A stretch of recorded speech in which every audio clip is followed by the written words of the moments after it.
Do you want to walk that fine line between good and evil with a variety of subclasses, curses, and other fun stuff? Would you like 400 new spells alongside a brand new witch class, magic items, subclasses, and much more?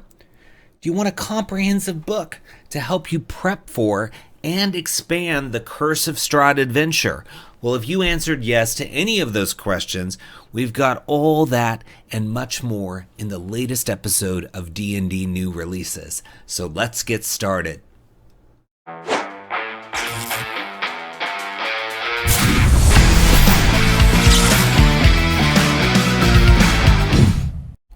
Hi, it's Splinterverse.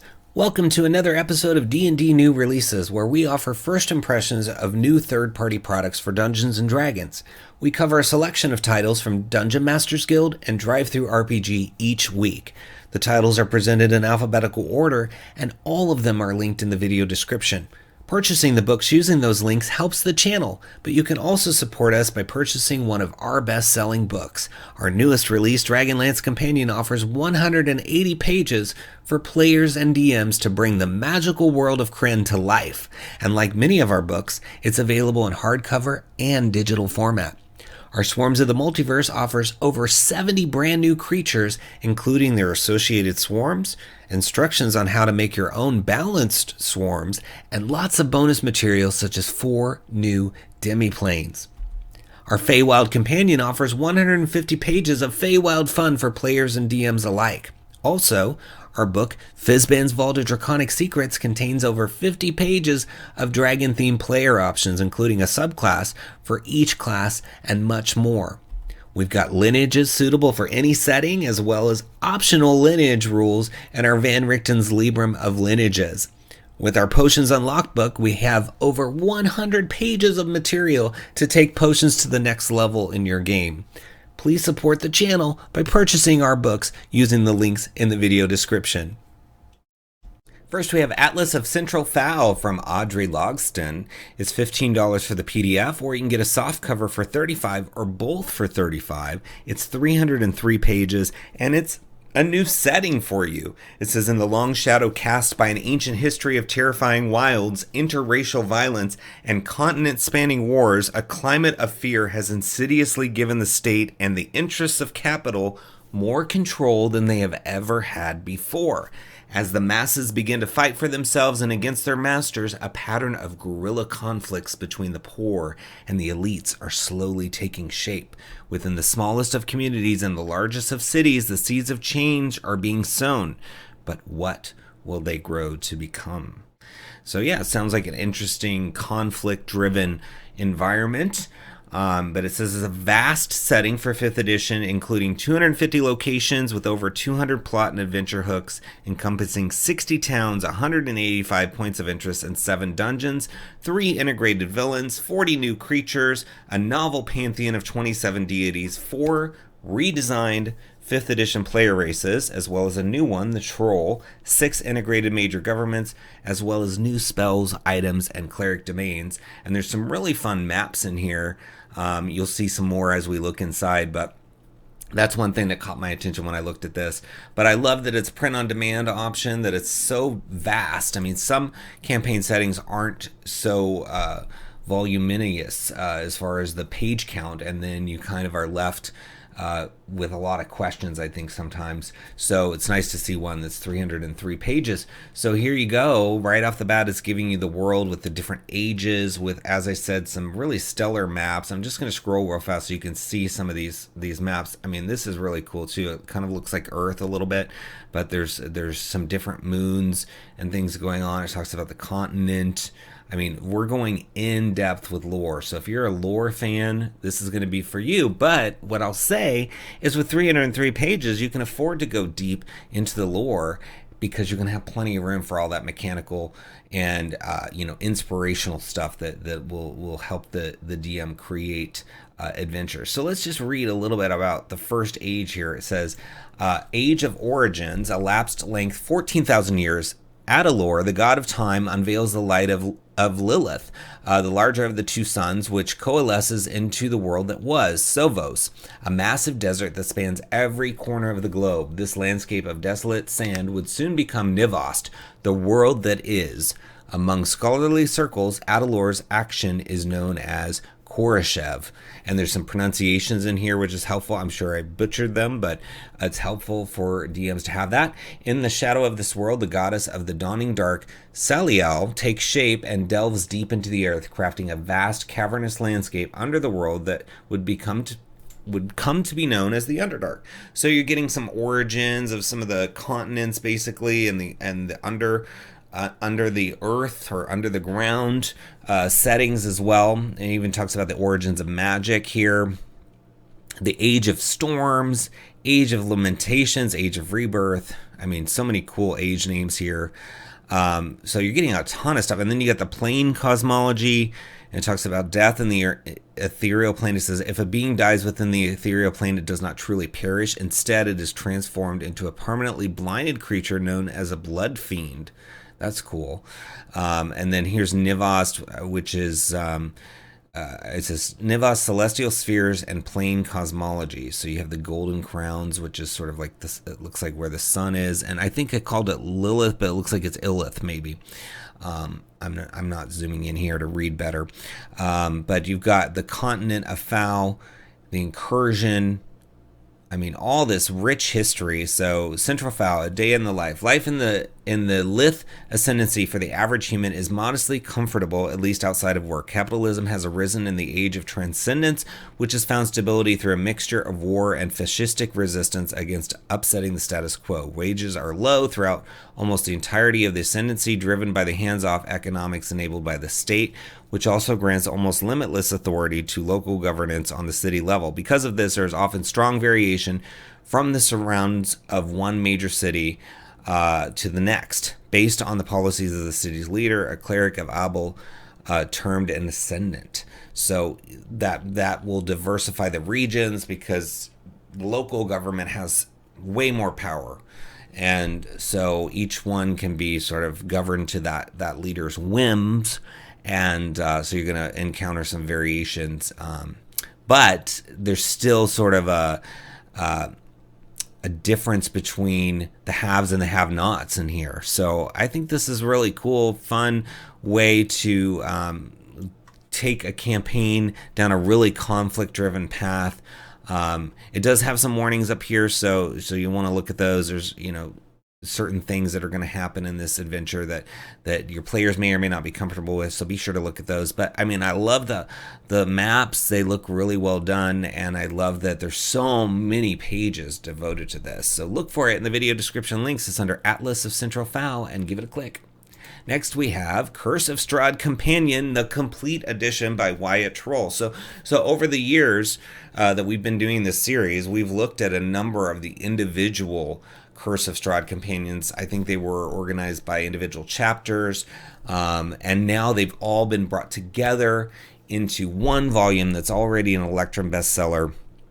It's on sale for $15.96, normally $19.95, so you can get the entirety of the companion to that adventure. And Curse of Strahd is probably the most popular, most well-known 5th edition adventure released from Wizards of the Coast. So here you're going to have 440 pages to really help you prep and expand that adventure, which I think is so cool. One of the best benefits of the existence of the Dungeon Masters Guild is the ability to expand Wizards of the Coast content.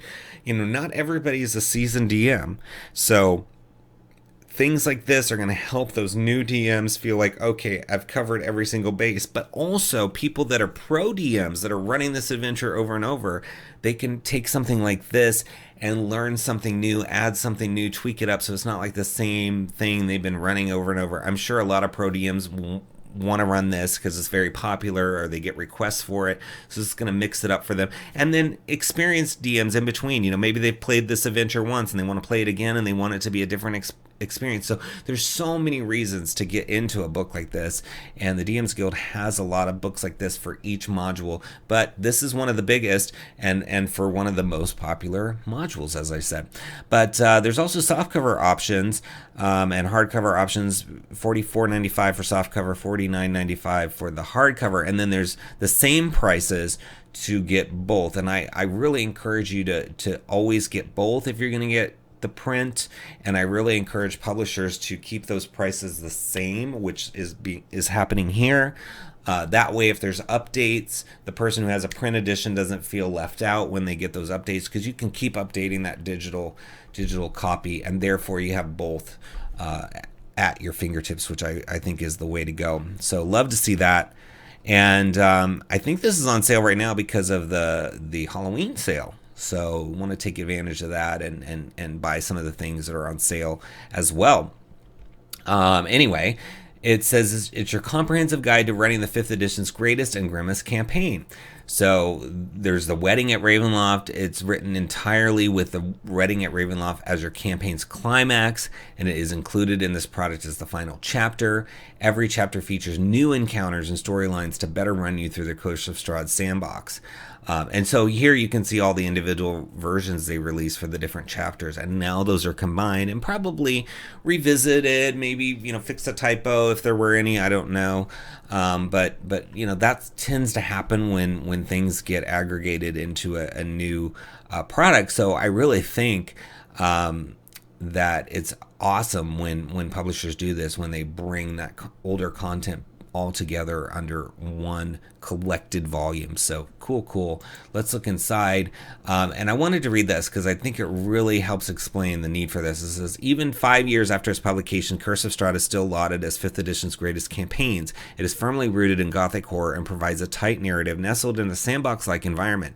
The campaign's chief flaw, which the companion resolves, is the organization of it. Its buried details and uncommunicated direction. A dungeon master that fails to carefully read the module from cover to cover can find themselves later trapped when an important and missed detail crops up. The companion seeks to remedy this. It looks forward so you don't have to. It also exists to streamline your session through advice, dialogue, and the providing of statistics for monsters, magic items, and hazards you would otherwise have to dig through other manuals for. So there you go. You've got an awesome module, but the flaw in it is that maybe there's some things that get lost in translation. They're in the middle and maybe not called out as you've got to make sure you cover this when your players are in this spot, because if you miss it later on, it's going to become important and you're going to have to come up with a creative way to interject that information, right? So everything is broken up into chapters. You get at the end, you get magic items, bestiary effects, all that stuff. So if you get the print version of this, you could have it sitting right there next to your DM screen. You can refer to it, or you can get the digital, have it up if you're using a laptop while you're DMing. Either way, I think if you have this and the Curse of Strahd module itself, you're going to have everything you need to run that thing. So yeah, just looking at how it goes here, they've got the campaign concepts, but you get to look through 30 pages of this, which is really cool.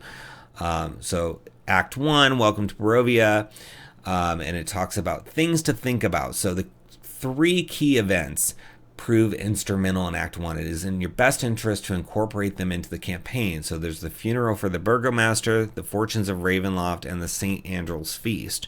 So it's basically helping you figure out of everything in Act 1, what do I need to make sure we cover as a DM? And then it goes into details about it. Like for example, with the funeral burgomaster, it says it endears the party to Ismark and Irina, who then have reason to trust these strangers. So that's key. If later on that hasn't happened, it's going to be awkward and you're going to have to, again, invent it. Now, some DMs like flying by the seat of their pants, but even those DMs, I think, can appreciate having this extra stuff that's in here, because there's expansions to the module in here as well with some extra opportunities. So that's cool. So I like this. It's so good to see this kind of work out there, because I think for a DM it can be really intimidating. I know Wizards of the Coast really tries to make it simple, but when you're new, you're going to want to go to what's popular, and these little introductory adventures, as fun as they might be, That's not what everybody's talking about. Everybody's talking about Curse of Strahd, or you know, one of these other big marquee adventures, Wild Beyond the Witchlight, right? And these are not something that a first-time DM can just automatically know what to do. So I love seeing this. I just really love seeing it. It says the narrator's toolbox. This section covers several campaign spanning tools and storylines you can use to enhance your campaign. So you got all this information about lingering injuries that you could use if you want.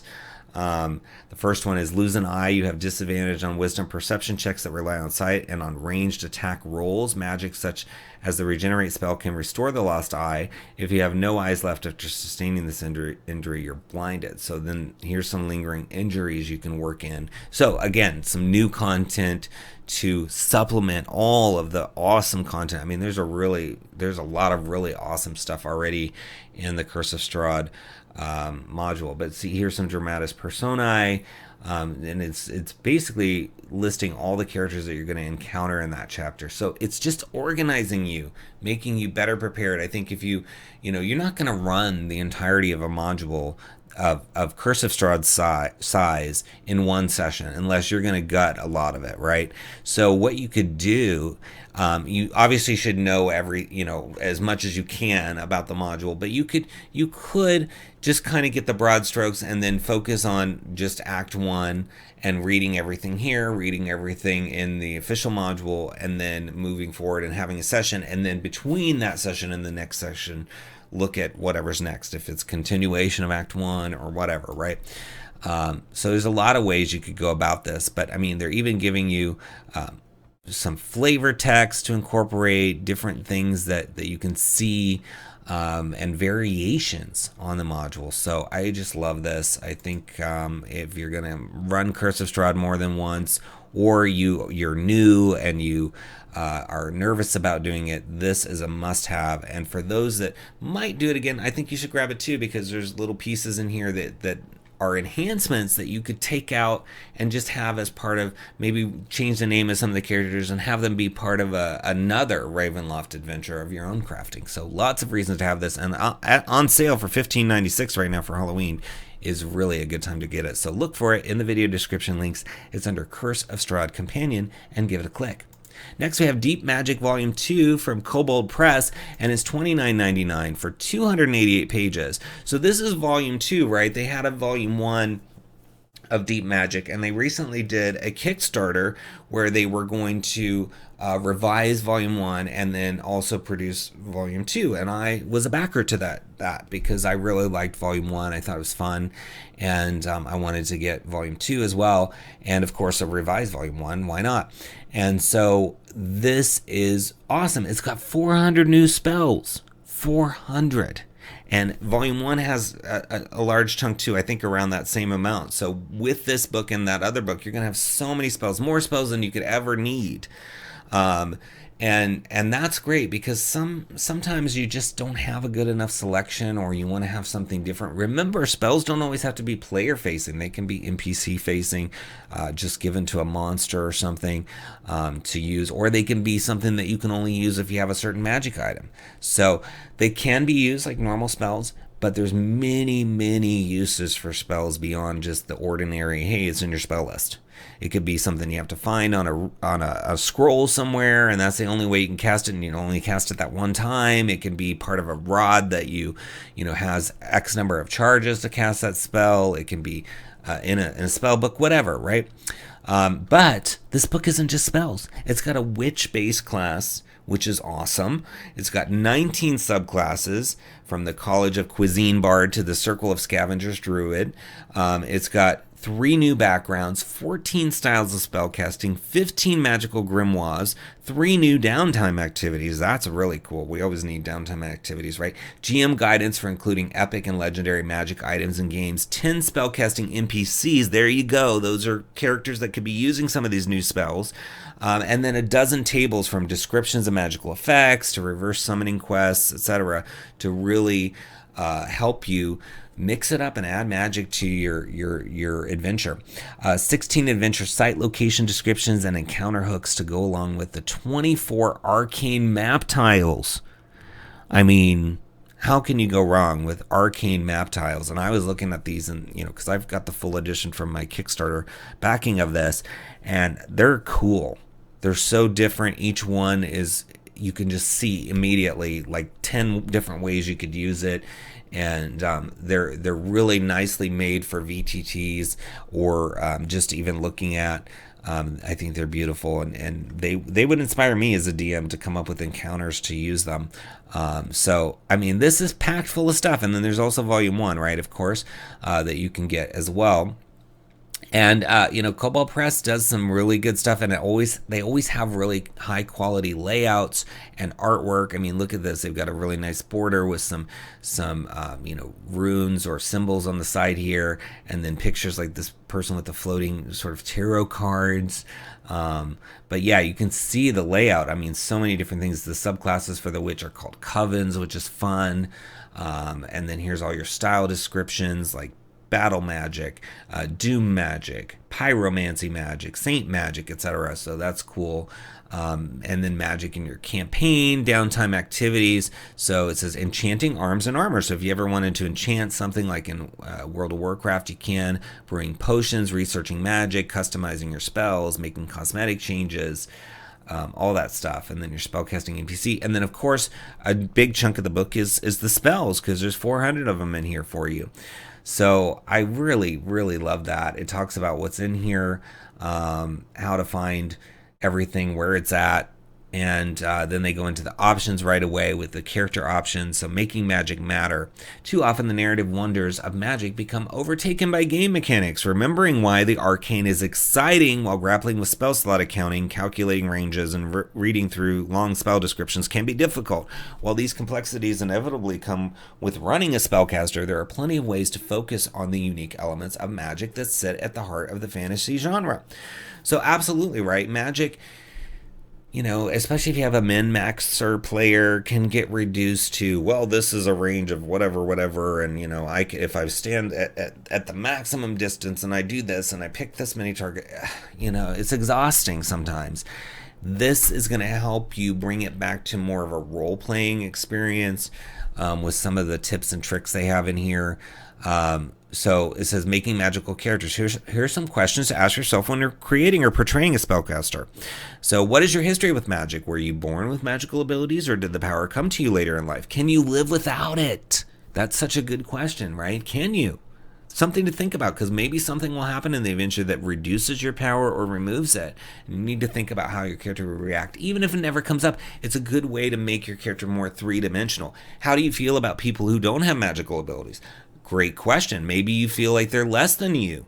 Or maybe you feel like, oh, this is an opportunity to expand and teach people. Or maybe you're like, good, I don't want anybody to know. I want it all for myself. See, 3 different answers we came up with just from reading this. So this book is going to be like that. It's going to trigger thoughts. It's going to trigger inspirations. And that's why you want this. Because a lot of this stuff gets stale. You play the same Fireball. You play this, and it's like, but why? Why am I a spellcaster? What do I think about these other people that are maybe not magic users? What are my thoughts? And it says, how did you learn to harness your magical power? Do you control your magic, or does it control you?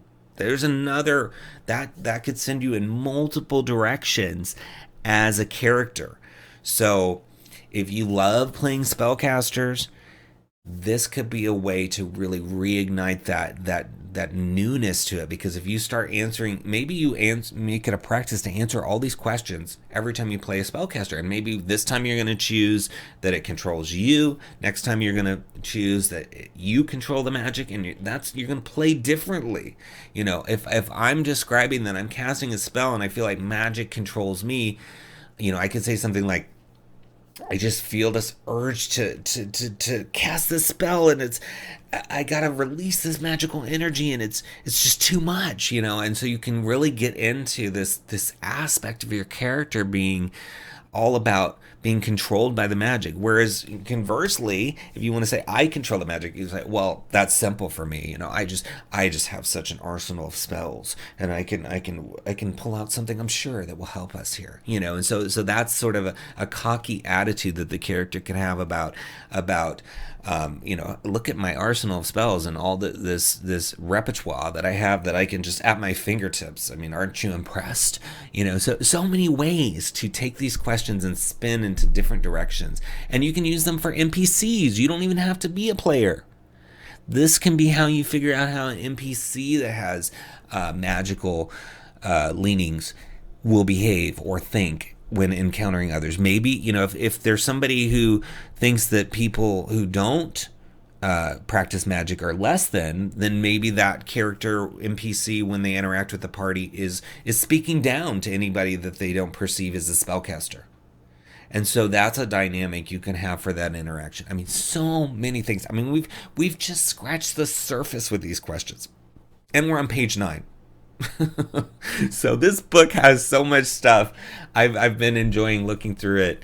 And I mean, here's the witch. I mean, who hasn't wanted to look at covens and witches and all this stuff? I mean, if you've watched Chilling Adventures of Sabrina or Charmed or any of these shows or movies or read the books that have witches, yeah, you could make a witch out of a druid or you could make a witch out of a wizard, but there is something else about witches that maybe those routes haven't covered. So it says here, witches seek knowledge, power, and connection in their communion with nature. They cultivate their bond to these elemental and primal forces, becoming guardians at the gate, attendants of deep knowledge, and liaisons to a realm of immeasurable possibilities. So yeah, witches also, I mean, think about in the real world, right? There's been sort of witch hunts, there's been witch trials. So having a class like this, it could be an inflection point where people are like, "Ugh, I don't like witches," or they should be allowed to be. There could be two different sides that are sort of competing over what's going to happen with witches in the future in that society that you've created in your homebrew world, right? Or, this, of course, can be used with the excellent settings created by Kobold Press like Midgard. So I love it. I really can't urge you enough to get this. I mean, just so many fun things in here. I mean, magic is one of the things that really separates Dungeons and Dragons from any other game. I mean, where else can you deep dive into feeling like magic really exists? Sure, there are other fantasy role-playing games, but D&D was one of the first, and it's very popular today, and it's just one of the only places I think that you can feel like magic is not only at your fingertips, but you have some element of influence and control over its execution. If you're playing Baldur's Gate, yes, you're experiencing magic, but it's within the confines of this interface that has been programmed, and you can't really completely control it. Yes, you have settings and variables, and you can min-max all that stuff, but here, like we just showed with those questions, you can ask questions, create answers, improvise, and go from there. And so books like this are really going to help make your D&D sessions not feel mechanical, not feel like they're just like real life with a little bit of fantasy. They're going to make them feel truly magical. So I really hope you check it out. I'm loving it. I'm glad I got my copy. So look for it in the video description. Links is under Deep Magic 2 and give it a click. Next, we have the Edyn Expedition. It is from Critical Crafting, $9.99 for 40 pages. And it says the Edyn Expedition has us heading down to the depths of the earth for September and revisiting the lands around Eden, which were originally introduced in another one of their books. Explore the caverns and tunnels around the magical Mecca as you cross paths with fearsome creatures of the dark. Will your players make it out alive and live to see the fresh air of the surface again?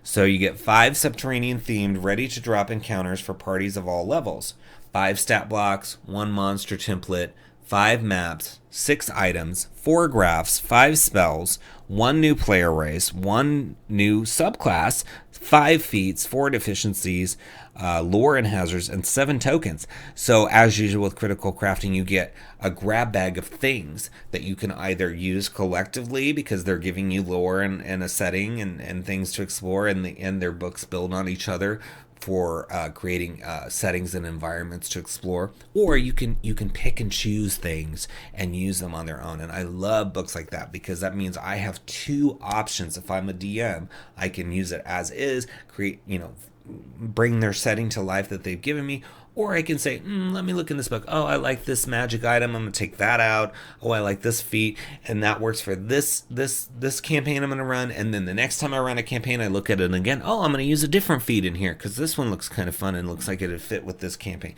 So double purposes here, dual uses for this book as usual when you get a critical crafting title. So it's broken out very, very well organized. And as usual, they have really fun artwork in here.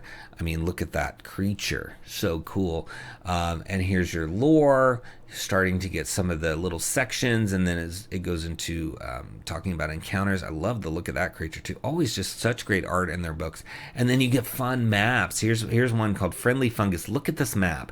It's got sort of a underground river running through it with these giant mushrooms, toadstools, whatever you want to call them. And then you've got a mining track with a card on it with a giant crystal in it. I mean, so cool. Just these maps alone make it worth, to me, the $9.99 price because you're getting 5 maps. So that would be like, if you just bought the maps, that'd be like $2 a map. So and then you're getting way more than that for the $10 for this book. So certainly worth the price in my opinion. So it says, for this adventure, character level any, it's non-combat, or 1 to 4 if there is combat. Environment is subterranean. It says, as you walk along a subterranean river, you hear a child's voice calling out for help. Moving toward the sound, you see a young Edynite girl standing before a massive fungal creature crying desperately. So what's going to happen? Is there danger? Is the child just crying for no reason, or is it just actually the danger that you need to worry about? I don't know. I haven't read all of this, right? But there's questions that your players need to ask as they come upon this with that flavor text. I like how it raises a lot of questions instead of just spoon feeding you everything that's happening with that flavor text. But here, look at this, the Cave Crawler Catastrophe. Another cavern map, all varying levels here, because now we're on one that's 7 to 11. There was another one here that was 5 to 7. So they're covering a lot of tiers here. Here's another mine map. I mean, who cannot use a mine map? I mean, mines are everywhere in D&D. So very, very cool options there. But let's just read a little bit more about the area here. So it says, Expedition to Eden. Traveling to the magically hidden subterranean city of Eden is no easy feat. Many dangers lurk in the region that surrounds this magnificent city. Eden is populated by powerful spellcasters, and there's danger both without and within the city. Eden is several miles wide and is housed within a huge subterranean chamber that has many interconnecting tunnels. A massive artificial sun named Mimor provides light to the city, which would otherwise be pitch black. So I love the visuals of that. There's this artificial sun in there. And then you can see, I mean, the names of these places: Cristata Caverns, the Great Barrier, Grazer Grove, the Abandoned Delve, Arcus Towers. So there's 9 towers, places of magical study, for the different schools of magic, it looks like. Yeah, I mean, again, you're going to get so many things in a critical crafting title that you can then use all together or individually for a great price. I think $10 to get all this stuff, and just the maps alone and the tokens. I mean, you could use that so many times, these mind maps. Awesome. So I hope you check it out. It's in the video description. Links is under Edyn Expedition. Give it a click. Next we have Explorer's Guide to Poisons from Diego Pisa, artwork $7.49 for 63 pages. This one is system neutral. So all the ones we've looked at so far are 5th edition, but this one is system neutral. So you got poisoner tools you can see in this picture here. Diego always does really great artwork. But it's basically a game master reference book that gives you insight into fantasy poisons from the ground up, showing where they are extracted from in wild environments, how they are synthesized, and their antidotes with beautiful artwork. So you get a variety to choose from for your poison. So it's not just run of the mill, but I mean, always beautiful layout.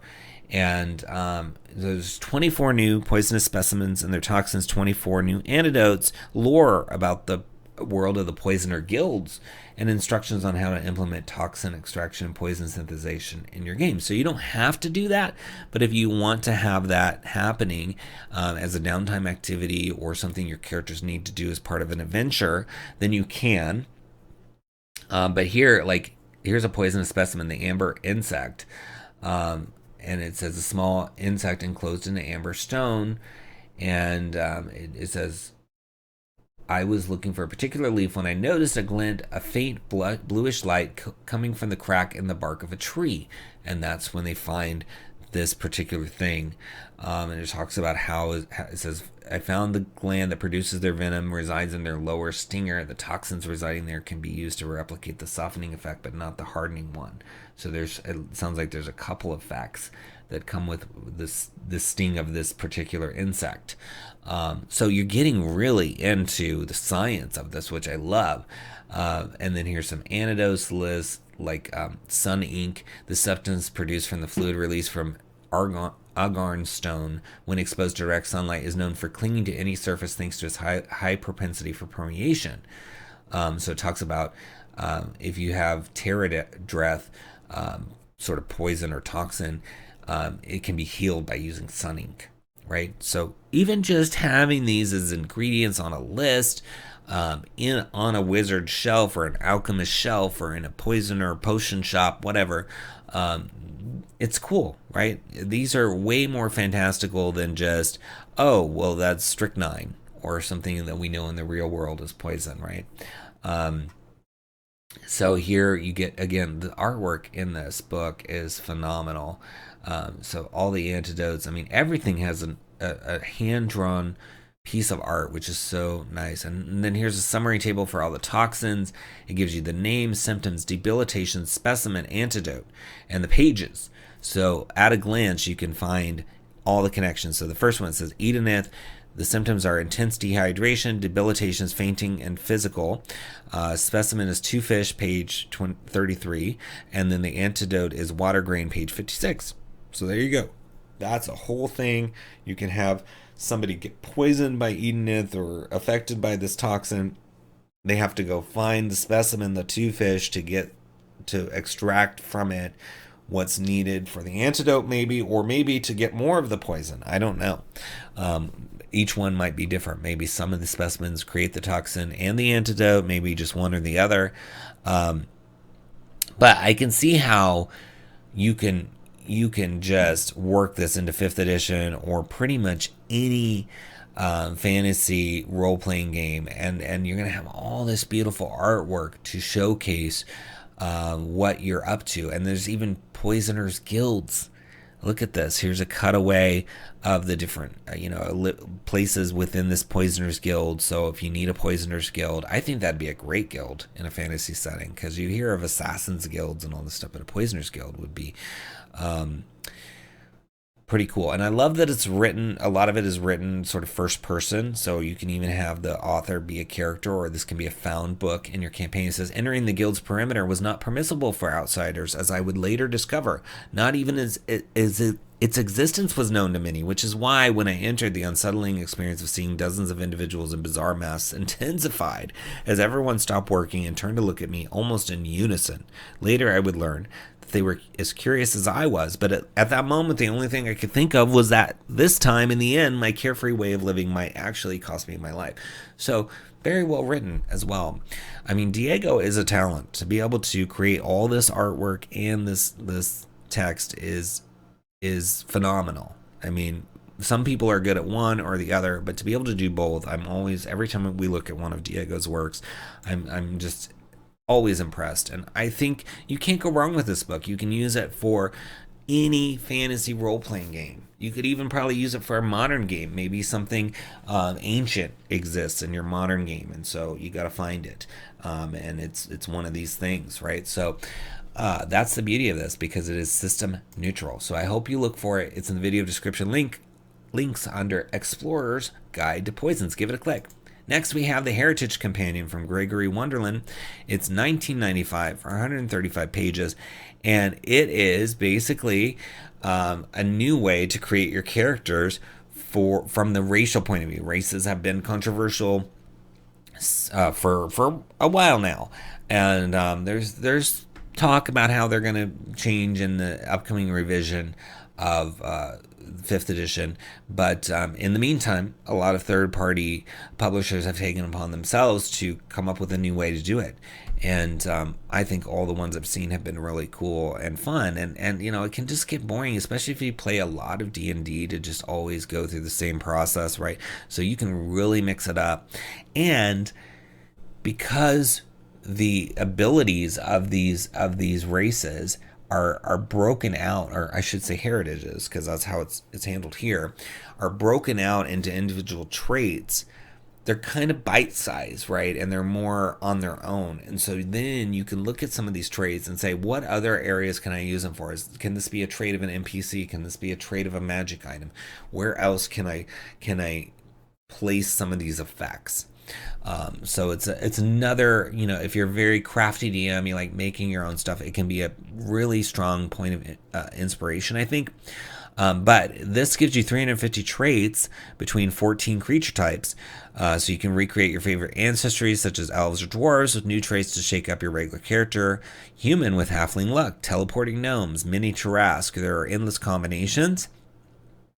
You can have drawbacks, penalties to not only shape your game, but offer you a mechanical way to stack more starting features.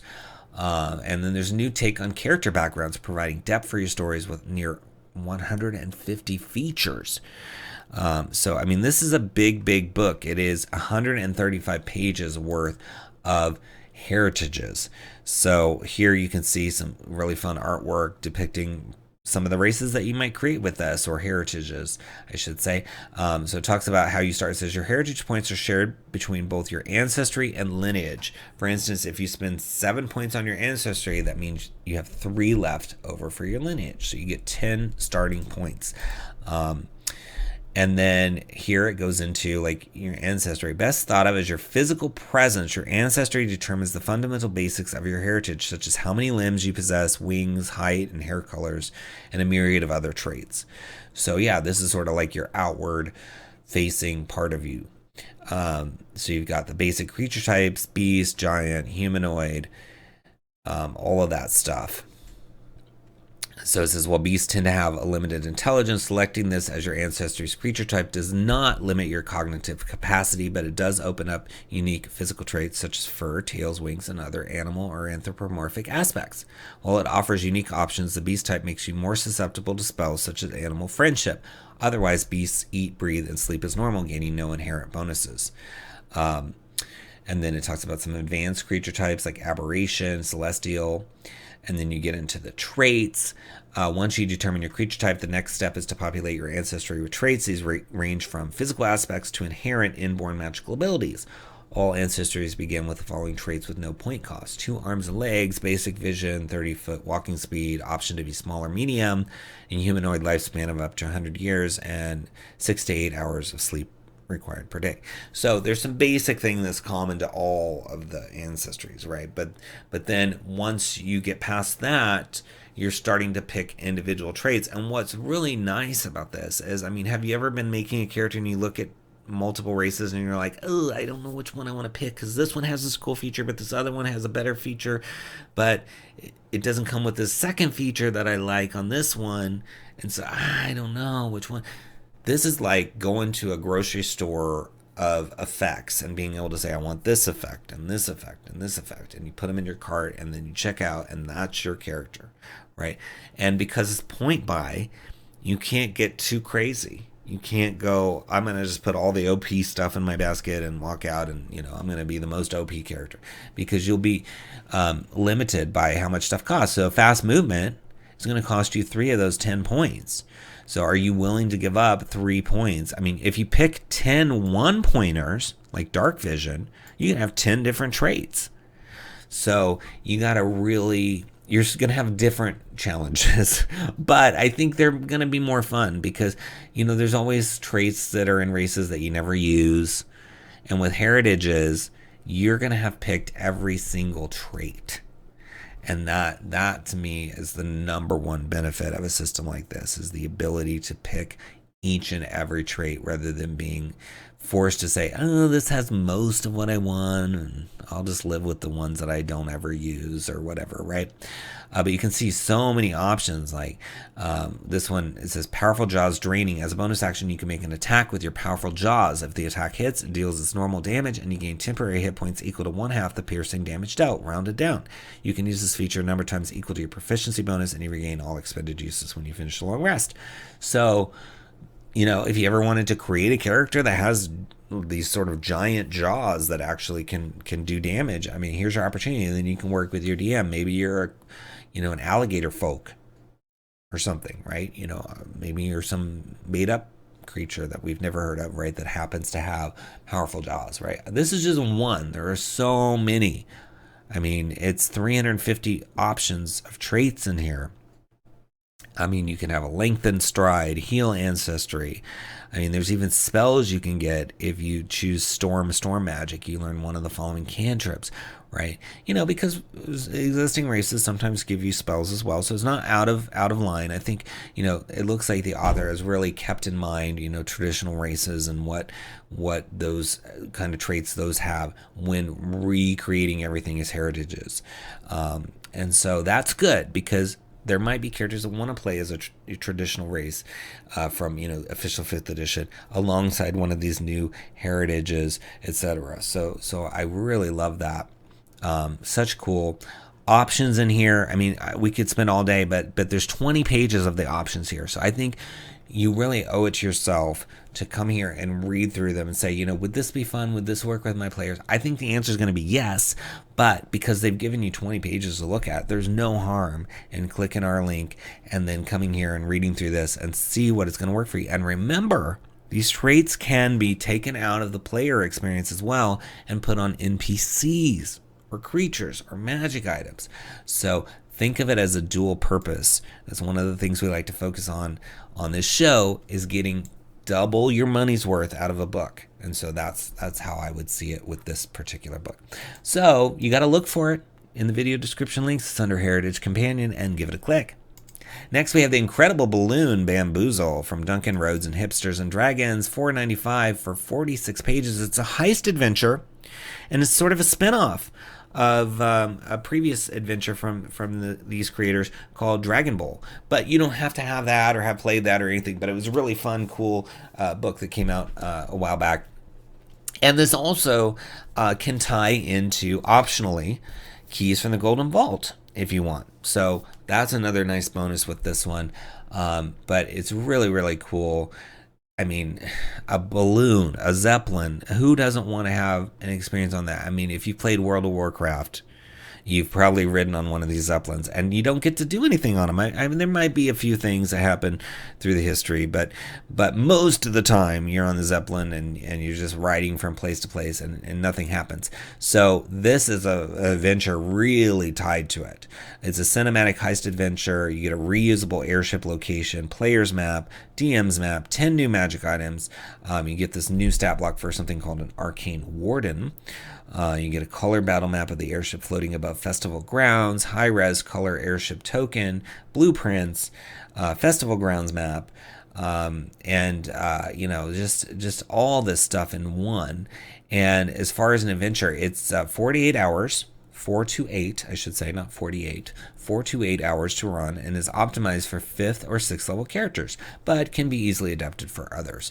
So looking inside, you get all that stuff that we talked about, as well as an appendix, and then here's the background in the adventure, and you can just see just so much detail on every little part of this, so that you have your waylaid invitees. Below our list of the waylaid invitees. Mert provides the characters with some background info on each of them, as well as a detailed pencil sketch, because I think you're impersonating some characters as well. So that could be really fun, especially if you have a really active group that is really open to improvisation and going with the flow. I mean, having them impersonate using disguises, because it's a heist, right? So you gotta use some deception usually with a heist. There's magic items. Look at this gorgeous map.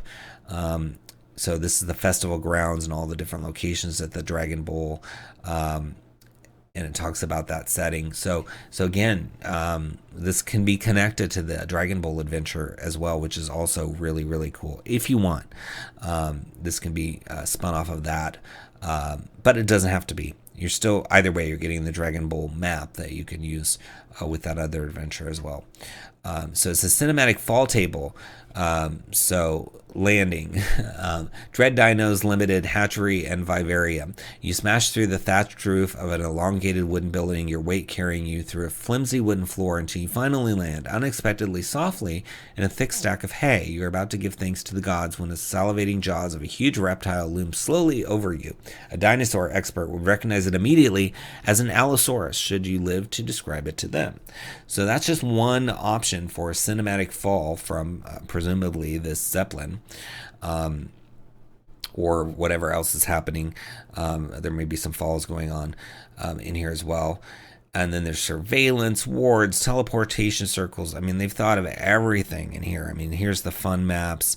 You're going to see a healthy chunk of this book, about half of it, as well, to make your decision. But, I mean, always crafted with love when you look at Hipsters and Dragons product. But let's find some stuff to read. So it says the notorious blood games are currently taking place below Waterdeep, drawing tens of thousands of ribald spectators to the vast underbelly cavern for a feast of blood, guts, and overpriced spears. Floating imperiously above the festival grounds is the Dragon Bowl airship, a symbol of the tournament's wealth and status, and a meeting place for business tycoons, slave traders, and crime lords. An ally or patron of the party has received reliable intel that the airship's blueprints containing detailed information on the pioneering arcane tech that powers the craft are on board the dirigible. The exclusive Sky Party held aboard the airship to mark the opening night of the Blood Games offers an opportunity for a skilled crew to infiltrate the event and pilfer the blueprints from under the organizers' noses. So, really cool setup. I mean, the exclusive Sky Party, which makes sense. You got this dirigible that you're dealing with, and it's that you're on, and you're having this party on it. I mean, this is just spectacle waiting to happen for you.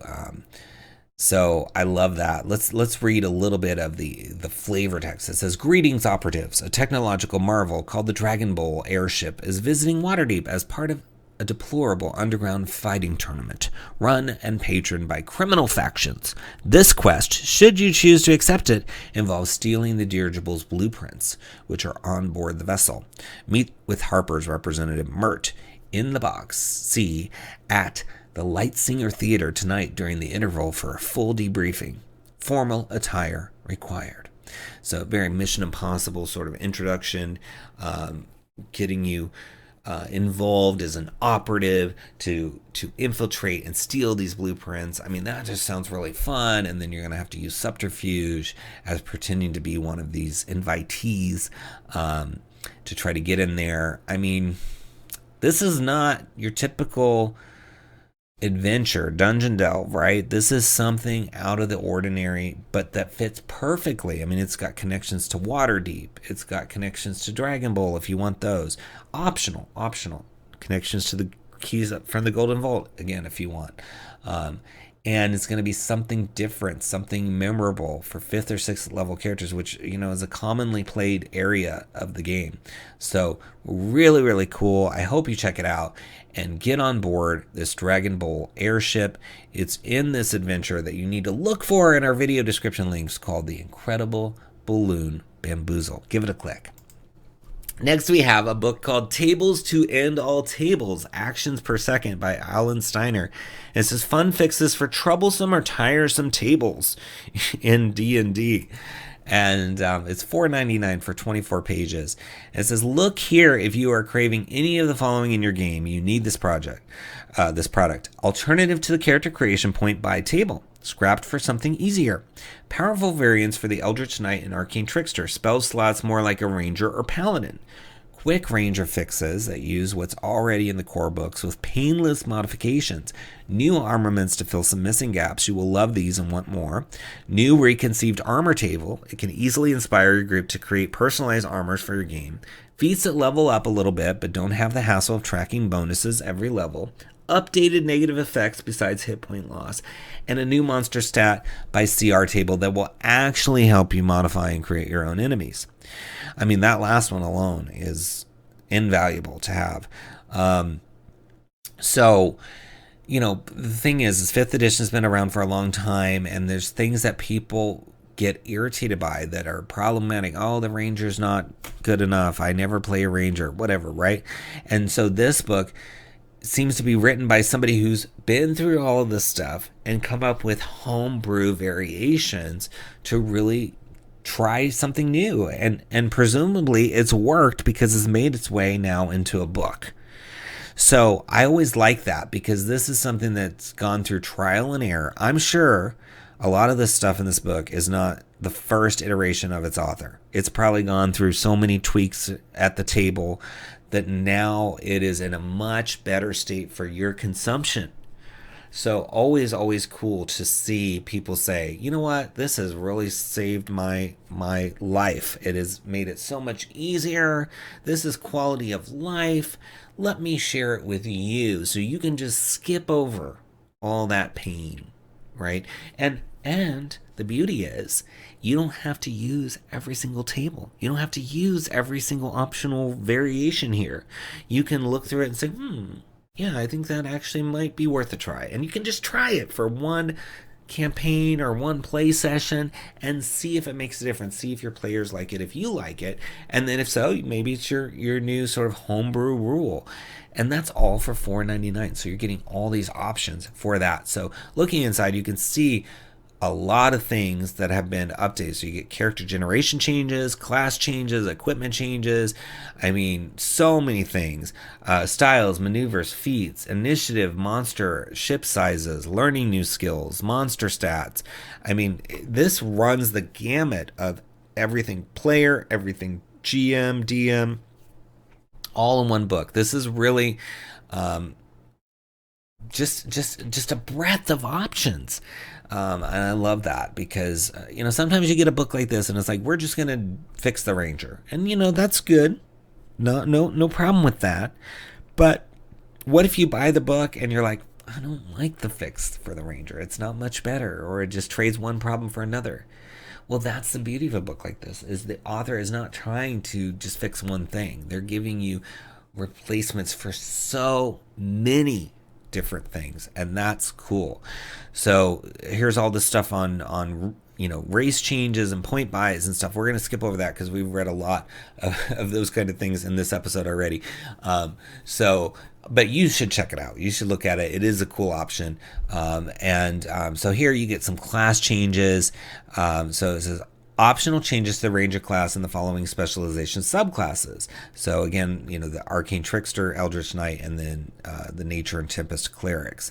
It says, for example, some cleric domains receive new resistances instead of heavy armor proficiency. Fighters and rogues receive an upgrade to their arcane spellcasting specializations. Rangers receive a more potent version of favorite enemy, among other changes. So I'm just reading that part so that you can get an idea of what's in here. You can come in and read some of these things. But let's look at the equipment changes, and there are also some armor changes with new tables here. It says below are additional options for new weapons and new armor. These items fill some missing gaps in the current weapon and armor list. For example, weapons and armors from non-European cultures are represented here, and more non-metal armors, as well as bludgeoning weapon with reach. Some weapons have consolidated into one row of data as well. So that's so true. I mean, it's just like leather is your option if you don't want to go metal. So they're going to expand that here. And then, let's expand the cultures that are inspiration for some of these weapons. I mean, European is kind of just old school, right? Why not? Why couldn't we have weapons from the Middle East or Asia or even North America? So looking at these options, you got new weapons table, new armor tables, new weapon descriptions, new armor descriptions. So there's a rattan. This non-metal armor is new, treated rattan, wood twisted around a torso shape with possible shoulder and partial thigh coverage. The interlocking pieces creak so it makes noise. It is somewhat vulnerable to fire and is time-consuming to make. At select instances of being affected by fire or other caustic effects while wearing this armor, the DM may reduce the AC of this armor to 11. The wearer can end this effect by repairing the armor during non-strenuous activity as part of a short or long rest. This assumes more than 1 square foot area has been affected, thus the mending cantrip will not work. So nice, explaining, this is new to have another light armor, right? So the authors thought of various situations and really covered all the bases so that you're not like, well, what do I do now? They burnt more than a square foot. I can't use mending. What am I going to do? So they've covered it. It's done, resolved. And then there's a bamboo lamellar and laced iron. The armor choices, they do get kind of stale. They really do. And here you go. Here's a table with those listed. So you have that together. Really, really cool to see some of these tweaks. Now, here's another one. It says a note about 1/3 casters. For those that prefer a more consistent design for partial casters, this option reimagines the Eldritch Knight and Arcane Trickster to be more like the Paladin and Ranger in spell slots per level.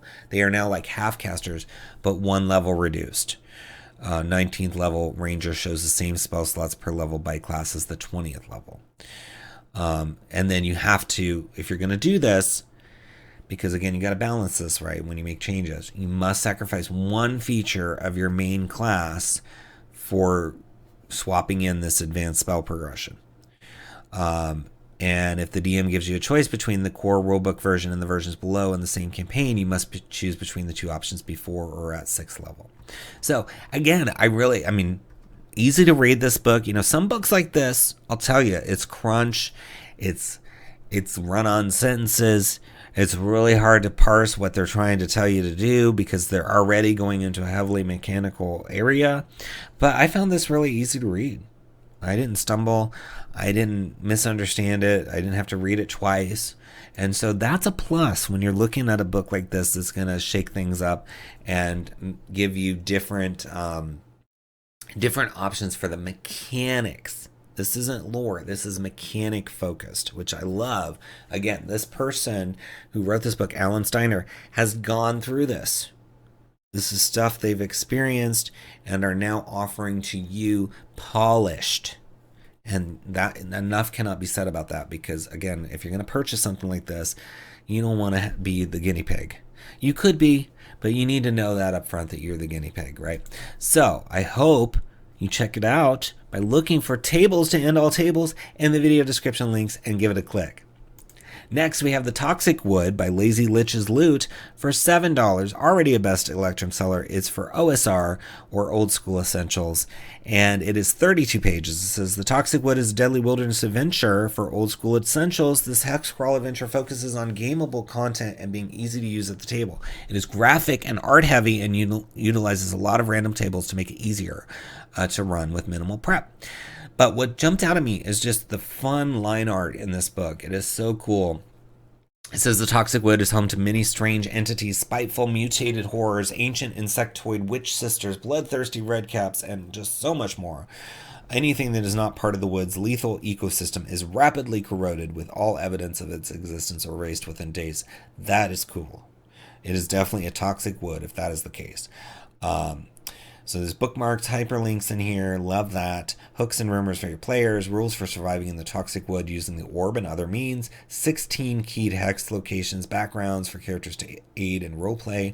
New monsters. Key NPCs. A timeline of events. Just tons of stuff. Look at that art. This looks like a giant wicker man. So inspirational. So inspirational. And there's other stuff you can get for something called Woodfall and Willow in a bundle for $25 down here. So make sure you consider that if you're going to purchase this as well. But looking inside, it is stunning.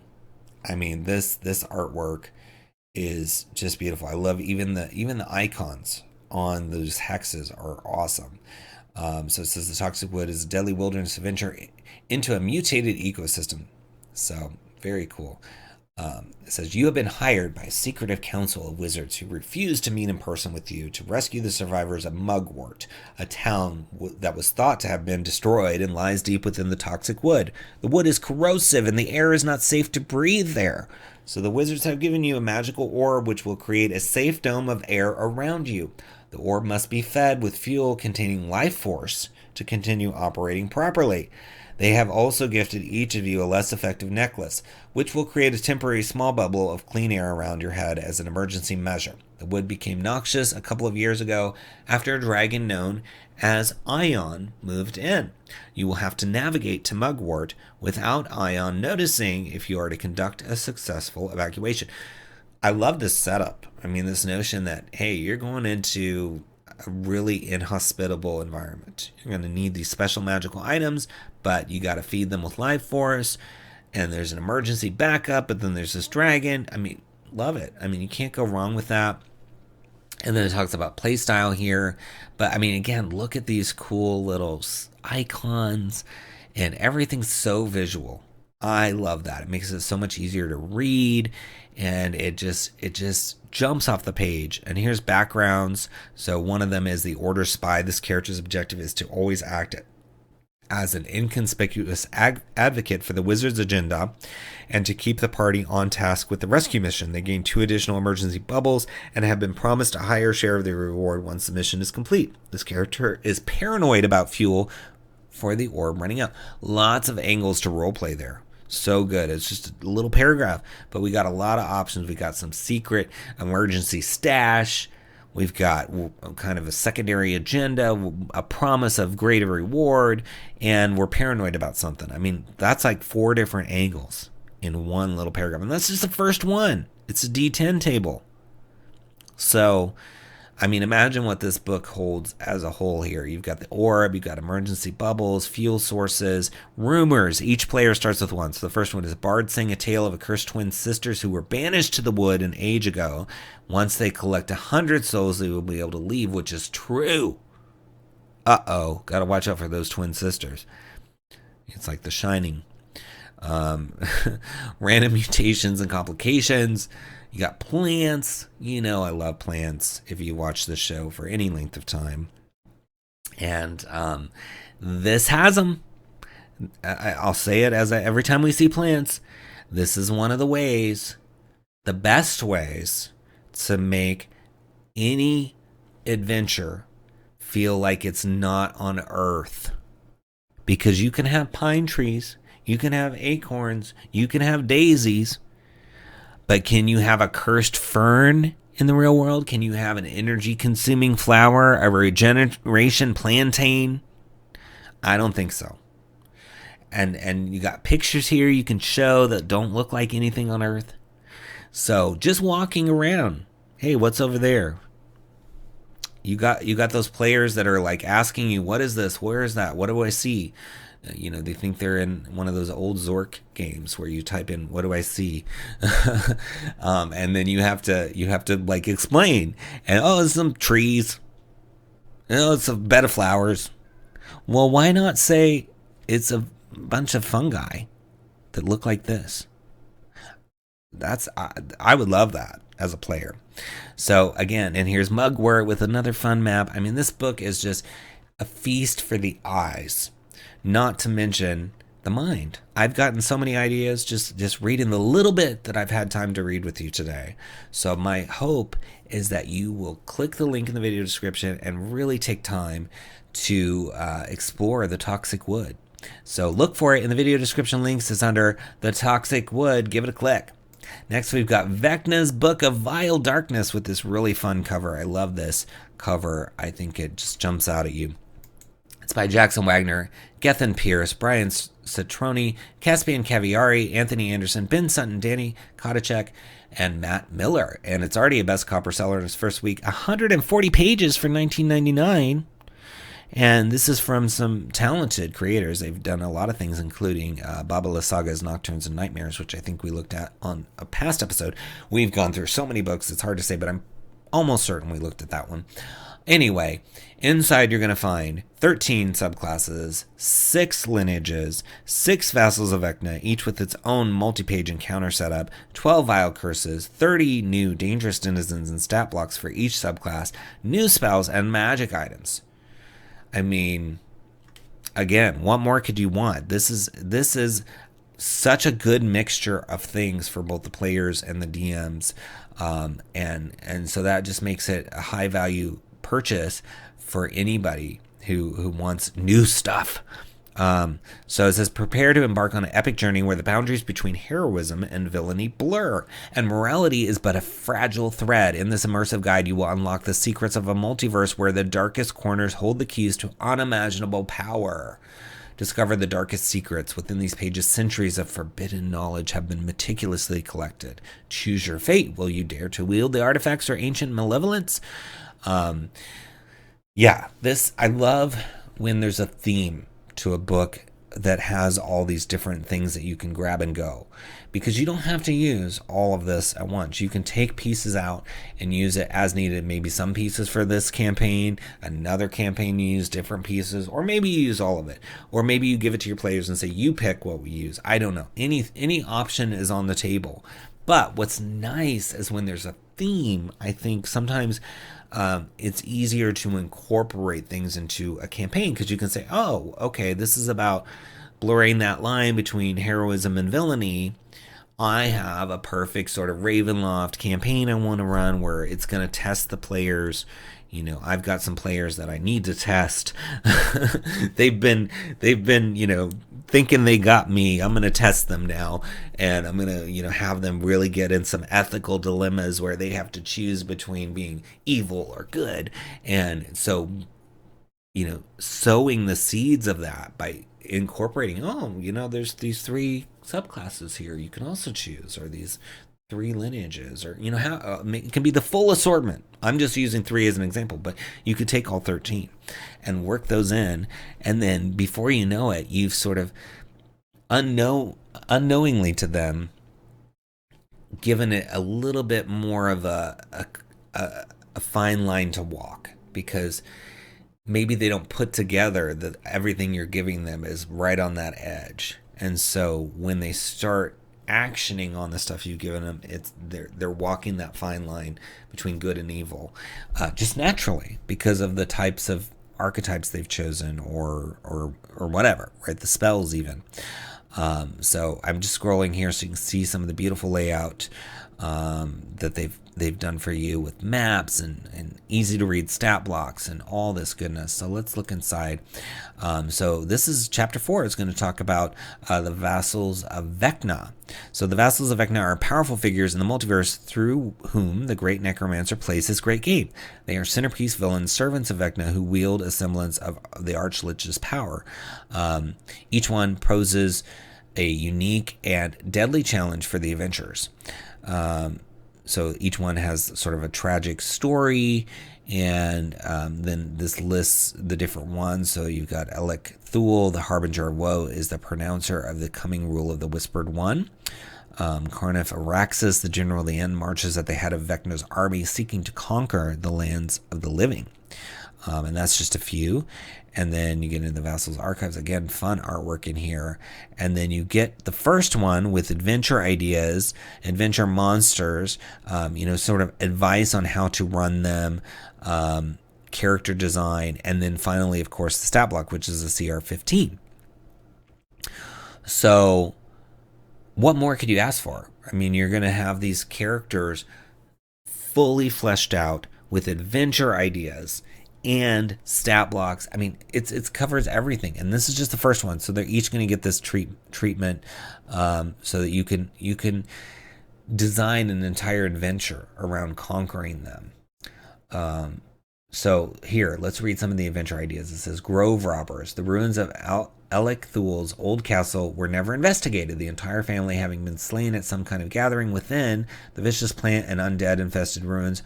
Hold the wealth 𝙁𝙗𝙗𝙗 was wrongfully denied in his day job, and after 400 years of service should be quite the hoard. So there you go. That's easy. You're just going to the old castle. you're just gonna try to, find out what's there, and then before you know it, you're dealing with this vassal of Vecna and its multiversal implications. You know, Vecna is such a interesting character. I mean, Stranger Things. You've also got a whole series now with an alternate Forgotten Realms, the Doom Forgotten Realms series involving Vecna.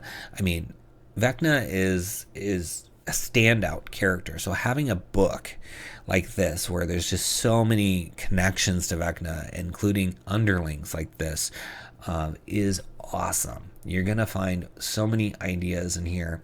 Here's the encounter design. It says, fighting 𝙁𝙗𝙗 in his lair presents the players with the challenge of fighting him where he is more confident, but also provides them the opportunity to stop his latest, most virulent plagues before they can be unleashed on the unsuspecting people of the world. So that's nice. I like when there's a benefit and sort of a disadvantage to being in a lair. Because usually it's just all advantages for the character there, and there are those lair actions and all that stuff. It's just you're kind of closer to his stash of badness, right? So you can stop his plans more easily because you're at the source of it, right? Instead of out there feeling its effects somewhere else. So got legendary actions. This reaction sounds interesting. It's a brain rot. It says when 𝙁𝙗𝙗 takes damage from a creature within 10 feet of him, the attacker must succeed on a DC 16 wisdom saving throw or become charmed until the end of its next turn. While charmed, it sees its allies as monstrous plants, destroying a hapless garden, and must attempt to stop them by any means possible. So cool. Charmed is rough, especially with the CR15, but it's good. You want challenges. You need challenges. And here, look at this cool map that's so well done. It looks like a grove sort of encroaching on something. And then here you get into the next one. So you get to read several of these in this book, and I just can't say enough about these maps. I mean, this looks so cool. Yeah, Lady of Curses, 𝘎𝙤𝙘𝙀.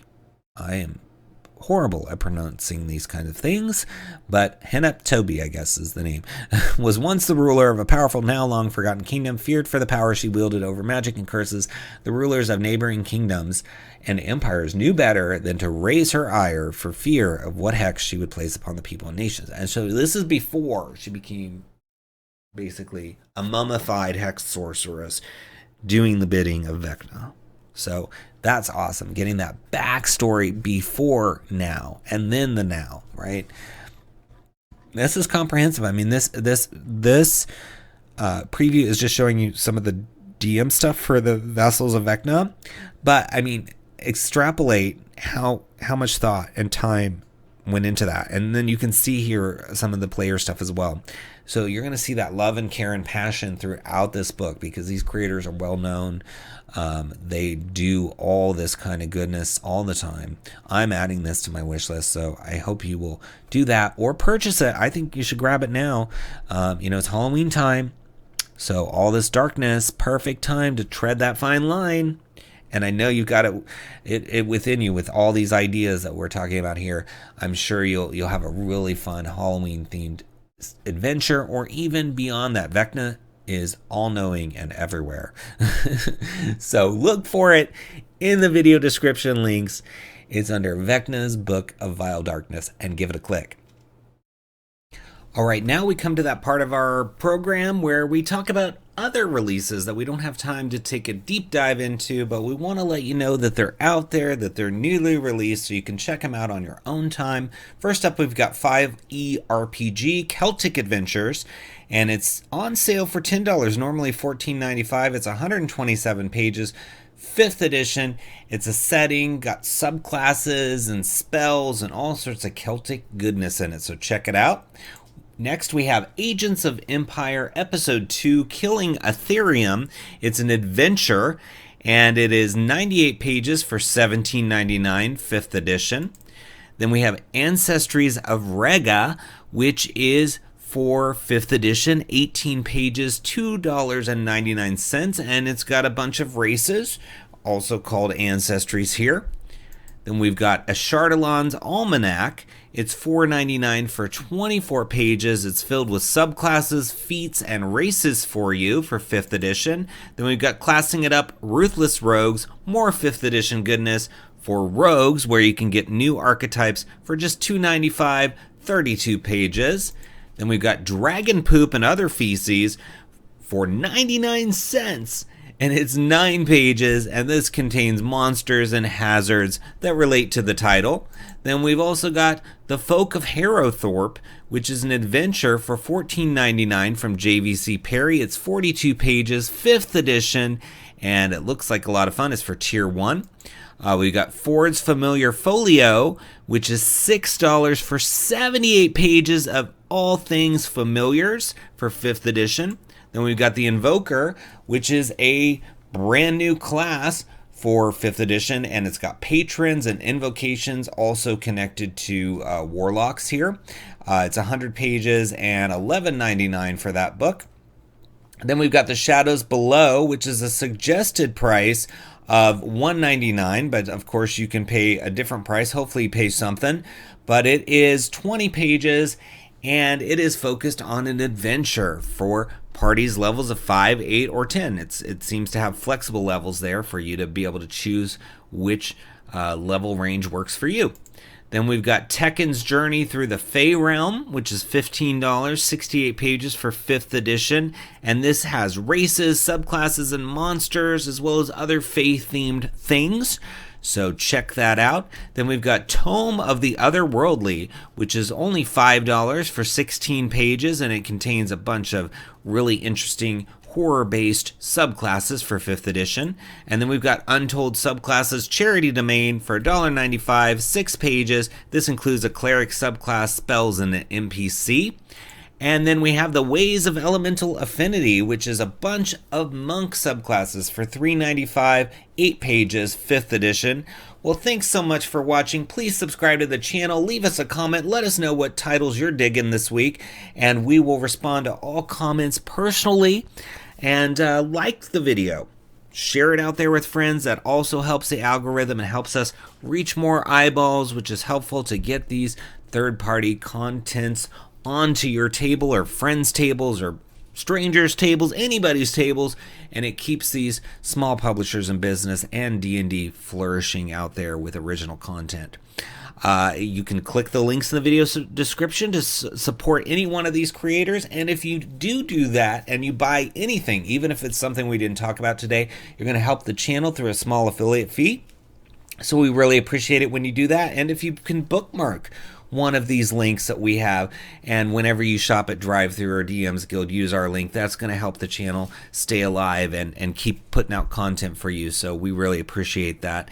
And you can also support us by purchasing one of the 7 books that we've released. We've got all of those listed in the video description links, and they're also on our website, including our Mithril best-selling Feywild Companion, our Platinum best-selling Dragonlance Companion, and you want to follow us everywhere at Splinterverse, because we got a 2-book Kickstarter coming most likely at the beginning of next year. We're hard at work on it, so it's looking more like next year for this one, but very early next year if it is next year instead of this year, which is what is looking like right now. So I hope you stay tuned for that. It's going to be really fun, so much to share. Our biggest book ever. It's got a setting and an adventure, so can't wait to tell you more about that. But until next time, I hope you're having lots of fun out there, enjoying all this great third-party content. And until then, happy adventuring.